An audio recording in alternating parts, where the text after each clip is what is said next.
ગુજરાત હાઈકોર્ટમાં છૂટાછેડાનો એક વિચિત્ર કેસ આવ્યો।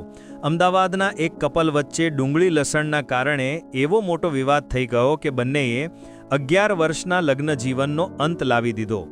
નવાઈ લાગીને તો વાત જાણે એમ છે કે 2002માં પરણેલા આ યુગલમાં પત્ની ધાર્મિક નિયમોનું ચુસ્તપણે પાલન કરતી હોવાથી ડુંગળી અને લસણ ખાતી નહોતી, પરંતુ તેના પતિનો પરિવાર આવો કોઈ પ્રતિબંધ અનુસરતો નહોતો।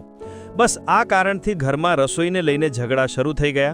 પત્નીનો દાવો છે કે પતિ અને સાસુ આહાર બદલવાને અંગે તેના પર દબાણ કરતા હતા। અમુક સમય સુધી તો ઘરમાં અલગ અલગ રસોઈ બનતી હતી। આખરે આ અને બીજા કારણોથી ઘરમાં કંકાસ વધી જતા પત્ની બાળક સાથે પતિનું ઘર છોડીને જતી રહી હતી। 2013માં પતિએ ફેમિલી કોર્ટમાં ક્રૂરતા આચરવાનો ઉલ્લેખ કરી છૂટાછેડા માટે અરજી કરી, જે મે 2024માં મંજૂર કરાઈ અને પતિને ભરણપોષણ ચૂકવવાનો આદેશ અપાયો। ત્યારબાદ બંને પક્ષ હાઈકોર્ટમાં ગયા અને પતિએ હપ્તે ભરણપોષણની બાકીની રકમ જમા કરાવવાનું સ્વીકાર્યું। આમ ભોજન જેવી વાતમાં દસકા જૂના સંબંધનો અંત આવ્યો। આ મામલે તમારું શું માનવું છે એ કોમેન્ટ કરીને જણાવજો।